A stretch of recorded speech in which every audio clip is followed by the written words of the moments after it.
Yo, what is good, YouTube? Welcome back to another JC2K video. In today's video, we're going to be talking about the final Friday drop, at least I think, of the year here in NBA 2K25, my team, which honestly, for a final Friday drop of the year is kind of underwhelming. Now, keep in mind, we are going to be getting a GOAT festival drop as well, which will probably be more souped than this. But GOAT Carmelo Anthony, GOAT Shai Gilgeous-Alexander, GOAT Kristaps Porzingis, including, by the way, Carmelo and Shai, two of our three cover athletes for NBA 2K26. I knew Shai was definitely getting a card. That just made a lot of sense at this point. He's one of the few players who hasn't gotten a GOAT card. I feel like D-Book might be in the GO festival as well. Hasn't gotten a GOAT card either. There's a bunch of other guys I'm sure who could also get those. And then we have Invincible, Chris Paul, Zach LaVine, Latrell Sprewell. Honestly, all kind of underwhelming names. Invincible, Mark Eaton, who's very good, but I don't know. We'll see how his SIGs are and what jumper they give him. Trevor Ariza's like, he'll be a good budget shooting guard for sure. We'll see how good his SIGs are. If they soup him, he could be really solid. Charles Oakley, that could be a very solid, but probably not unbelievably insane small forward. Dyson Daniels is another really good attainable PG. And Juwan Howard is a 6'10 solid small forward. So it's a okay drop across the board, but it's not really a drop that screams last week of NBA 2K25 content. You know what I mean? I kind of expected at least a little bit more in terms of, I guess, depth to the drop and exciting names, but the problem is they save any exciting names that they really have left. To be fair, there aren't many. Most everybody's gotten a GOAT card at this point, but they're saving them for the GOAT festival. I can guarantee you there's going to be 2 or 3 names in the GOAT festival that rival KP, at least, if not are better than KP and would be better than the best cards in this drop. That's just how they're doing these festivals. They want you to spend as much money as they possibly can. Truly are trying to squeeze every last dollar they possibly can out of this. I don't know. I'll say, why couldn't the NBA Finals reward, the NBA playoff spotlights, have been GOAT Shai? Why did they have to wait for GOAT Shai to drop him in packs?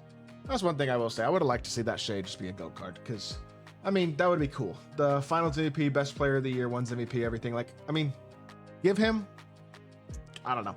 I don't see why he can't be free. But Shai, Carmelo, and KP is a solid, if not insane, drop. And when you actually look at Shai as a card, sure, he's good, but he's only 6'6". He's honestly, at best, when you compare it to other point guards, he's like Penny Hardaway level. You know what I mean? Like, this card's not gonna be crazy. His Invincible isn't even in my attainables lineup anymore. I'm running Dark Matter Boris Diaw over him because, like, while the card's not bad, it's just there's not a lot of point to running Shai when he's only 6'6". And I mean, look, he'll have better SIGs than this card does, although this card had solid SIGs. But like, he'll have the behind the back, he'll have Curry Escape, he'll have D-Fox Cross, he'll have Tyrese Halliburton, Hezzy, and Levine drag back. Jumper, it was already good, to be fair, but probably will be even better. Still have Sexton up, I would assume. We'll see. But like, the Invincible was a good card. It was very complete, 99 everything, really solid animations. Shai, and that card's not being run by that many like top tier squads anymore. And realistically, like, this GOAT Shai's a good card, but he's not unbelievably insane by any means. And then Carmelo is kind of in the same boat. He'll be good. He'll be better, obviously, than the Invincible was, with Curry Fade and some SIGs that weren't quite as good and stuff. He should be a very solid card. I mean, how much better can he really get again is the thing. You know, we got a lot of better shooting guards than Carmelo just because he's only 6'7". It's just not extremely exciting unless you're a Carmelo fan. And the problem is, even if you are a fan of these guys, it's still probably going to cost you money to get them. That's the thing that I think is probably most frustrating about it if you haven't already played. Like, if you want to use KP, especially 7'2", 7'6" wingspan, GOAT SIGs, great jumper, one of the better buyable bigs, he's going to be a couple million MT. You know what I mean? That's not a card who's going to be attainable. Shai and Carmelo will probably be 600K. Like, they're not going to be that insanely expensive. KP will be over $1 million easily, though, for sure, which is, of course, not that surprising because he's the best of the group. But he should be pretty expensive as well. And even Carmelo and Shai, like, that's a decent chunk of MT for those guys, probably close to $1 million tomorrow, but their prices will drop.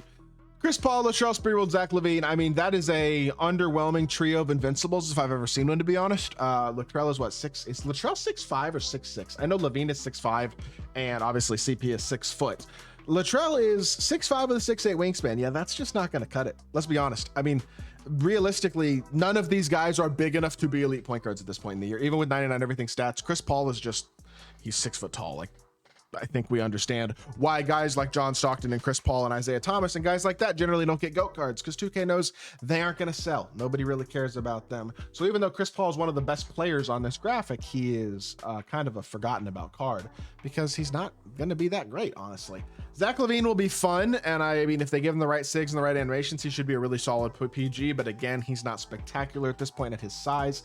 And Latrell Sprewell is like, whatever. I don't know.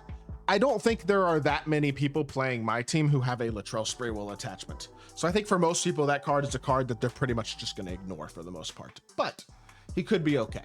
Mark Eaton is definitely the most exciting of the Invincibles just because of his size at the center position. Again, another guy who probably should be like somewhat decently, not unbelievably expensive anyway, and is a 7'4", 99 speed big, who again gives you an option to kind of have the size and the physicality and the speed to counter the GOAT Wimbies and Murasans and Cymbalars and Tacos and guys like that you might run into against a super money spent squad.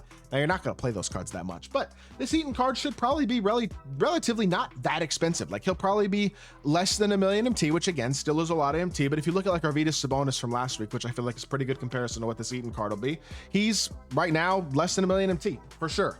Eaton kind of should be in the same boat. Is he going to be expensive? Yes. Is he going to be somewhat reasonably decently, like you can buy him if you really need a big, and he's going to be a good option to counter these top tier guys? Definitely an interesting enough Invincible there, but still probably a little bit more expensive than ideal, would be my guess anyway. Trevor Ariza, Dyson Daniels, both very interesting. Juwan Howard and Charles Oakley are both solid, but the problem about Charles Oakley and Juwan Howard is neither of those guys are like ridiculous. I mean, Juwan's what, 6'10", Oakley's what, 6'9". They're not, neither of them are huge. We already have a lot of good budget and even free small forwards. Guys have Kevin McHale for free. They might have a card they pulled from a Hoff box or from a free 10 bucks or something like that. Not to mention the 100 overall E's and Alonzo Mournings and Laurie Markkanens and guys like that people have, or LeBron, et cetera, right? A lot of good options, even Dark Matter Pokashevsky players like that. Like I just think Juwan Howard, Charles Oakley, probably not that necessary, but are again good options. And depending on what they do with their SIGs and animations, especially Juwan, could still be a very good card. Dyson Daniels, the 6'7", attainable, pretty affordable, likely PG, should be good. Think of him a great jumper, he'd be a stud. If they don't touch his jumper much, probably not that insane, honestly. Still going to be a good card, but not probably at this point that incredible. If he had come out a month ago, he'd be an awesome attainable PG. At this point, little bit, not outclassed, but probably he's not special. And then Trevor Ariza is the same story. A lot of people have good shooting guards. I don't think people really need Trevor Ariza that much generally, but if you do, it's a good 6'8" shooting guard who will be a very solid option defensively, should have a good jumper. And at this point in the year, you'd expect to have pretty good SIGs too. So with that being said, again, I wouldn't recommend spending any sort of money on this. We are realistically probably not getting any more Friday content after this drop.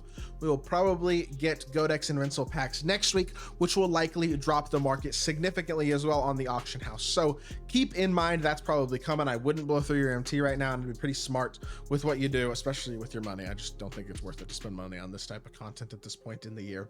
But with that being said, that is going to do it for today's video. I hope you all did enjoy. If you did, make sure you hit that like button, leave a comment, and subscribe. I'll be back with more 2K content very, very soon, and I appreciate y'all. Peace.